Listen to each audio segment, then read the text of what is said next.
Bonjour et bienvenue dans ce débrief PST. Aujourd'hui, nous allons parler de la 3ème journée de Ligue 1. Chaque dimanche à 20h. Bon, excusez-moi, je suis un peu. J'ai un peu la gueule de bois là, parce qu'hier c'était mon anniv, donc voilà. Bref, donc chaque dimanche à 20h, on va débriefer des différents matchs de championnat qui ont eu lieu au cours de la semaine passée et nous présentons les prochaines affiches. Donc les matchs qui auront lieu la semaine prochaine. N'oubliez pas que pour être au courant de toute l'actualité de nos championnats, il vous suffit de liker la page YouPhase, de vous abonner au channel YouPhase Official, oui Emile Boy on dit YouPhase, et de liker notre vidéo pour augmenter la communauté. J'arrive même plus à parler là.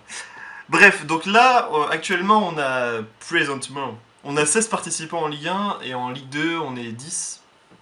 Ouais, on est 10 en Ligue 2, ça rigole plus, donc il reste plus que 10 places en Ligue 2. 6 places, pardon, oh là là. Ça va être une catastrophe de sens débrief. Il reste plus que 6 places en Ligue 2. Du coup, ramenez-vous, là il reste encore 6 places, donc je le dis pour la 5ème fois, au moins.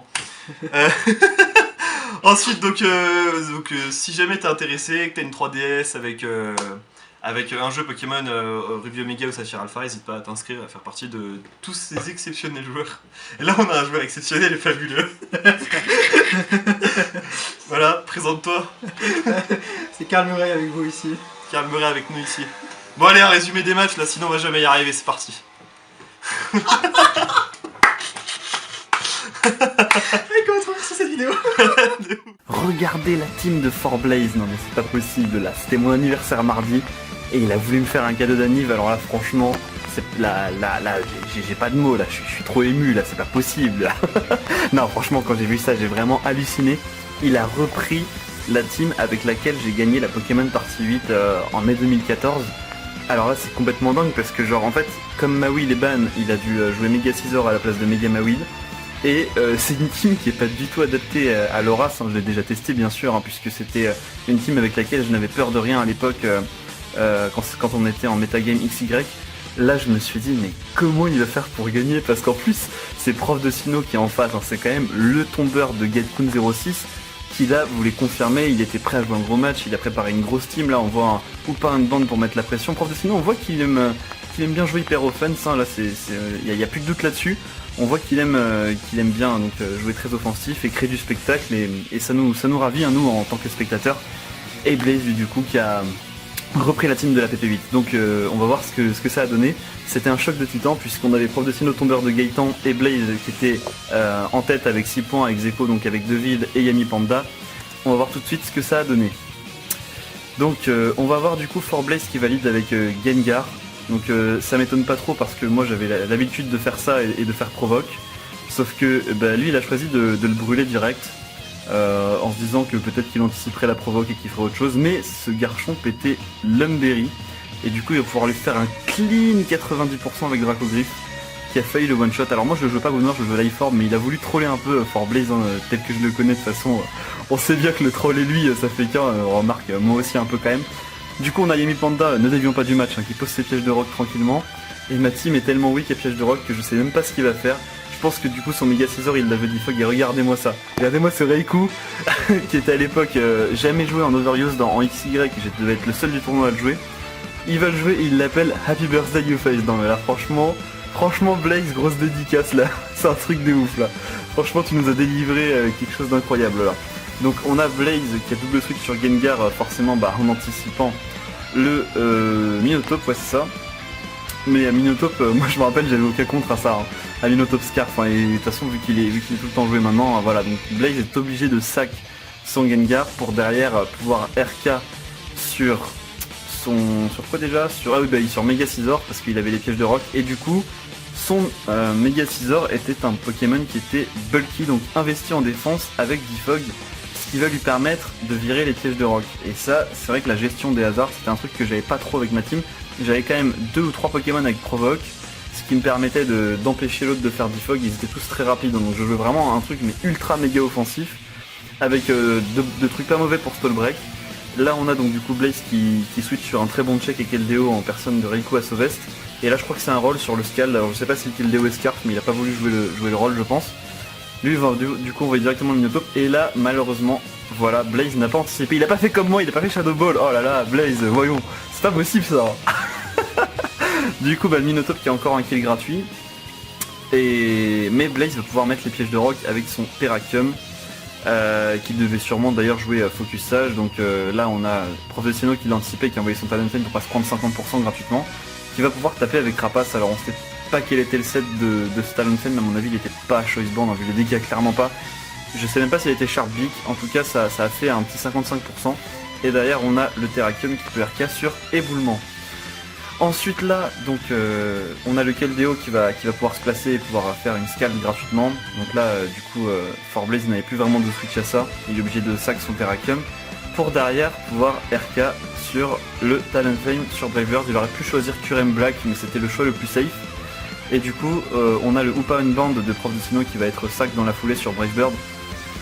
Alors, ce qui est très drôle, c'est que les deux seuls Hoopa Unband, donc là c'est le deuxième qui ont été placés depuis le début du tournoi, sont tous les deux fait one shot. On n'a jamais pu pour l'instant voir un Hoopa Unband attaquer. On attendra la prochaine journée de Ligue 1 parce que là, au bout de 3 journées, on n'a toujours pas vu un Hoopa Unband faire Hyper Space Fury. Merde, le spectacle Liu. Oh. Bon bref, on a le escadrille là qui est placé. Il hard switch sur le Mega Scizor en anticipant voilà, le Rock Slide qu'il a très justement anticipé. Et derrière, Prof Destino qui va sac son Minotape sur le Surpuissance. Ensuite, donc là, pour l'instant, le score est assez équilibré, mais on a les pièges de rock qui sont du côté de Prof Destino cette fois-ci. On a eu un renversement de pièges de rock. Et donc, du coup, là, il peut plus spin vu que son escadrille est mort. Et là, la grosse erreur en fait de Blaze, c'est d'avoir sac son Mega Scizor. Vous verrez après plus tard pourquoi c'est une grosse erreur. Il aurait pu mettre Talonflame en anticipant soit le Earthquake, soit le Fire Blast. Étant donné que là, il a plus rien contre Altaria. Et du coup, donc Blaze qui va pouvoir faire vent arrière pour pouvoir sweep derrière avec le Curem Black avec la vitesse doublée. Ce qui est surcheaté. Heureusement pour Prof Destino qu'il n'a pas attaqué, parce que sinon s'il avait pu tuer le Talonflame, là c'était un petit peu la merde on va dire, parce qu'il y aurait eu des tours gratuits de vent violent pour Curem Black qui aurait pu faire des trous derrière. Donc là on a le Blaze qui peut donc tuer le Garchomp sur un Bravebird. Et derrière Prof Destino qui va sac son Keldeo directement. Il a intelligemment pas envoyé Altaria afin de l'obliger à faire Rapace. Qui va logiquement tuer le Keldeo, mais qui va mettre à portée de kill le Altaria, qui n'a plus qu'à faire Danse Draco pour gagner le match, tout simplement, à moins que le Talonflame de Forblaze fasse un crit. Ce qu'on va voir dès maintenant. Et non, ce n'est pas le crit malheureusement. Et du coup Prof Destino bien sûr n'a pas attaqué en anticipant le Bravebird, il s'est placé directement, il s'est setup avec Danse Draco. Et du coup malheureusement Forblaze ne peut pas gagner parce que derrière il a un Curem Black qui n'a plus le vent arrière. Donc il va se faire logiquement one shot par return. Et le Mega Scizor est mort sur le Fire Blast. Donc c'était l'erreur du match, mais en tout cas Blaze a très bien joué avec une équipe qui à la base n'est pas faite pour ce metagame. Donc bien joué, 1-0 pour Prof Destino au final. Maintenant on va s'intéresser quand même au plus gros match de cette journée qui était entre donc Firebolt et Yami Panda. Yami Panda qui est resté sur ses standards avec 2 victoires consécutives. Donc du coup Firebolt, lui qui était resté sur une victoire 3-0 contre Fanny, devait se relancer.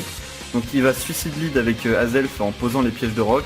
Alors les suicide lead ça se voit plus trop en Horas tout simplement parce que maintenant on joue beaucoup plus balanced, donc c'est beaucoup plus facile pour les adversaires derrière de faire spin ou defog. Et là le Crefadé qui va faire explosion tout de suite pour empêcher le Zapdos de faire defog. Ce qui est intelligemment joué.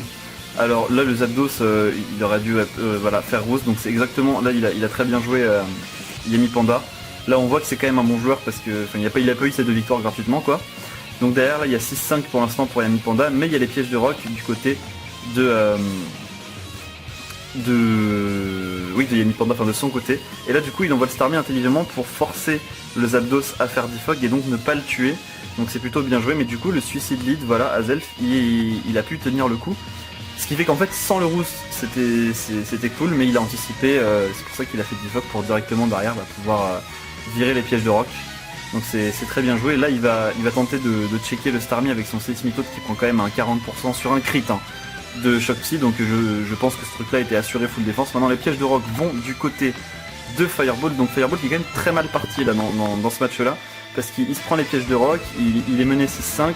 Là ça commence à devenir chaud niveau renversement de situation.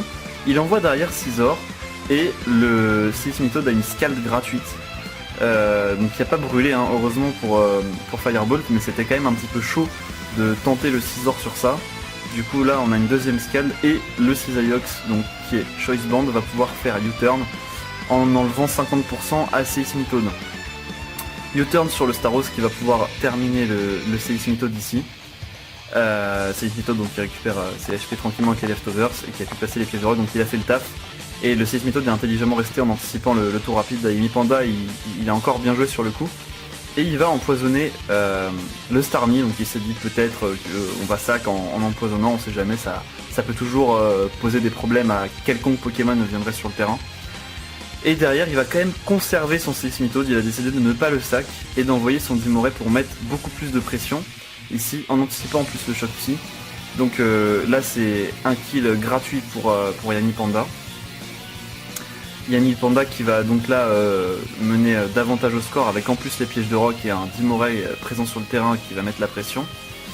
Là on a donc Flambuzard, non pas les pièges de roc pardon, puisque Starmie a pu les virer justement juste avant.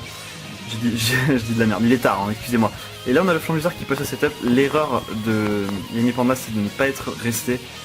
En fait Firebolt a joué le tout pour le tout en faisant mon slam, ce qui n'était pas évident parce que sur Knockoff plus Ice-Charge il mourait. Là ça va être donc du coup un renversement de situation assez conséquent. Là je sais pas trop ce que Yami Panda a tenté puisqu'il a voulu ça qu'au départ son Zapdos, mais finalement il est revenu sur le Seismitoad. Il s'est peut-être dit après coup que c'était peut-être mieux de sacrifier le Seismitoad qui servait plus vraiment, qui pouvait plus vraiment placer les pièges de rock vu son low range de HP. C'était un petit peu tendu. Là il va pouvoir envoyer son Zard X qui va pouvoir tenir une Brave Bird.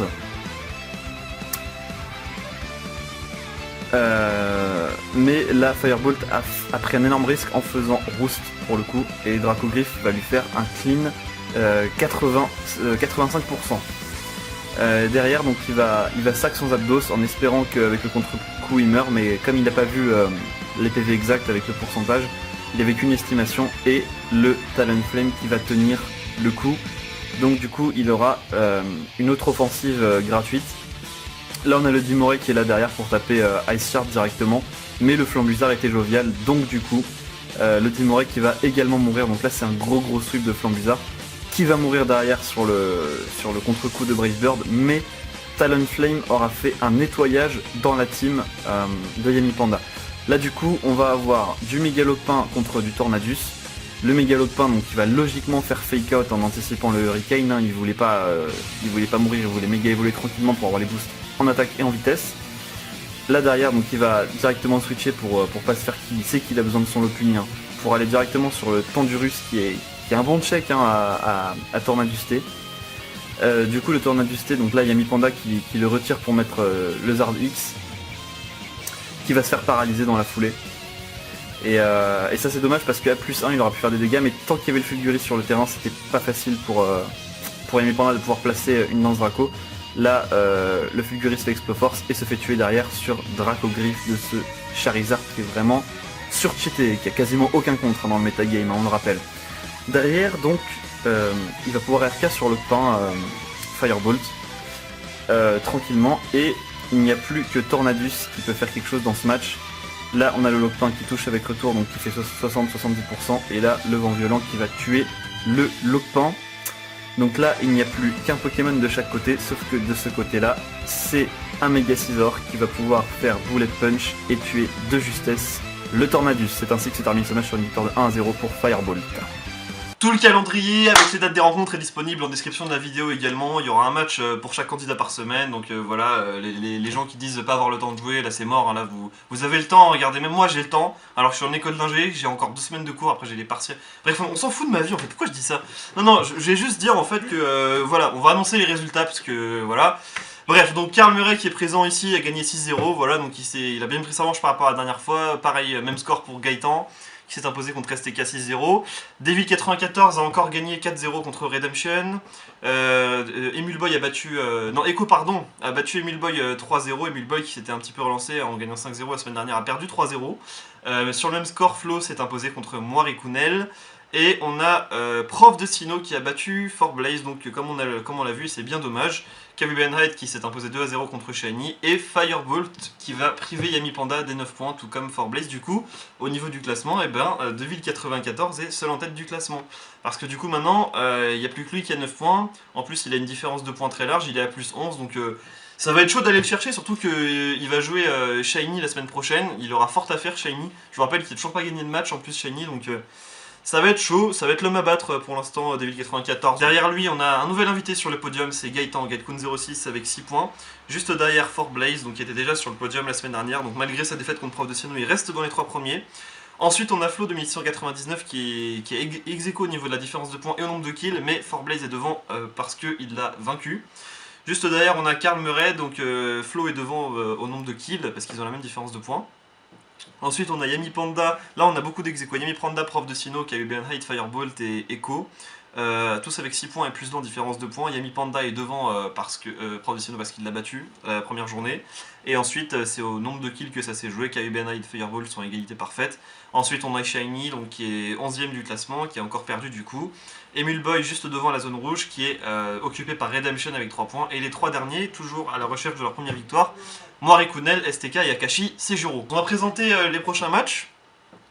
Donc on va avoir Moirikunel contre Karl Murray, STK contre Fort Blaze, Shiny contre Devil comme je viens de le dire, Firebolt contre Gaëtan, Yami Panda contre Hyde, Redemption Emule Boy, Prof de Sino jouera Flo 2699 et enfin Echo contre Akashi Sejuro. Akashi qui je vous le rappelle cherche à obtenir sa première victoire. Bon, sinon nous sommes avec un invité assez inédit. Non, je rigole, non, il était déjà venu. Hein. Bref, je suis fatigué. Donc, Karl, prochain adversaire, Moirikunel, à la recherche de sa première victoire. Que penses-tu de cette confrontation qui t'attend? Bah, je l'attends bien, j'espère que je vais construire une équipe qui puisse plus ou moins prendre les équipes qu'il avait construites précédemment. Ouais. Et vu un peu son style, je vais un peu essayer d'adapter mon niveau au sien pour essayer de comprendre exactement comment le contrer et comment exactement faire une stratégie de jeu. Ouais. Mais je pense que ça sera quand même un beau match et que bon, j'espère juste qu'il fera pas des petites fautes d'inattention comme dans les matchs. Ouais, contre Fort Blaze. Là, qui risque de coûter encore un match à nouveau et c'est dommage comme ça parce que il a le niveau et voilà. Donc je lui souhaite bonne chance pour le prochain match et j'espère qu'on s'amusera bien. Quoi. Ouais, bah vous amuserez bien. Ouais. Il est prévenu, Moirikunel, là, il est prévenu. Il est prévenu. Du coup, c'est quoi le. Je vais pas te demander ta team pour le prochain match, de toute façon tu la connais même pas. Non. Parce que t'es nul, non je rigole. Oh, c'est méchant. Ah, non, on se charrie, on se charrie. Ouais, Qu'est-ce que je voulais dire? Putain, c'était quoi ma question? Oui, c'est quoi le méga que tu voudrais jouer Enfin non, que tu préfères jouer en strat. Alors ça dépend. Enfin, j'aime beaucoup jouer Méga Faramp parce que c'est un Pokémon très sympa à jouer qui est assez classe et qui a un double type qui me plaît vraiment beaucoup personnellement. Ouais. Ensuite, c'est le seul. Ah non, il y a Zekrom aussi, c'est vrai. Ouais. Ensuite, c'est vrai que j'aime le premier méga de Rosa en tout cas que j'ai vraiment beaucoup utilisé, c'était Diancie. Ouais. Et que j'ai directement fait une équipe avec Diancie quand Rosa est sorti et que j'avais essayé de faire le top ladder dans OU sur PO et bon, j'y étais presque juste avant de perdre contre un Recarnage. Ouais. Et mais du coup, ouais, ça serait sûrement soit Diancie, soit Mega Faramp. Je sais pas exactement lequel Ouais, non, plus. les deux sont très sympas. Ouais. Et d'ailleurs, à propos de ladder, est-ce qu'il y a des. Toi qui as joué un peu partout, est-ce qu'il y a déjà eu des tiers dans lesquels t'as pas été numéro 1 dans ladder? Alors il y en a deux. En solo, bien sûr, hein, ouais. Il y a le LU sur PO, c'est comme le RU de Smogon quoi. Ouais. Et il y a le Little Cup. Enfin, Ouais. Surtout parce que je n'ai pas vraiment essayé d'y jouer en Little Cup. Et le PU aussi, du coup. De quoi? Le PU aussi, du coup. Bah le PU ça existe pas sur PO. Ouais, donc, ça existe voilà. pas sur PU. Ouais, d'accord, ok. Et bon, par contre, j'ai essayé au moins 1 ou 2 matchs sur le PU et bon, ça m'a pas vraiment plu. Et enfin bon, donc moi je suis plus sur PO, voilà. Ok. Ok, bon bah sur ce, on va s'arrêter là, on va se laisser là sur un petit contenu bonus, une petite dédiée à mon pote Sir Carnillo. Malheureusement il n'a pas pu venir hier, c'est dommage, on aurait bien aimé le voir. En plus c'est un mec qui était numéro 1 français à Smash Bros, meilleur Samus d'Europe. Donc regardez ses vidéos, je vais mettre un lien dans la description de la chaîne. C'est lui qui a joué, il commence à se pencher un peu. En fait il était très bon en strat à l'époque en 3G et il a arrêté depuis. Et là il se relance un peu, il y a eu plein de trucs qu'il a découvert où il était en mode what the fuck. Et là petit à petit ça rentre. Il commence à peu près bien jouer, donc c'est intéressant. Donc je vais vous montrer un gros renversement de situation qu'il a récemment fait avec ses Vipers. C'est très drôle en random battle. Allez, salut à tous! Ciao!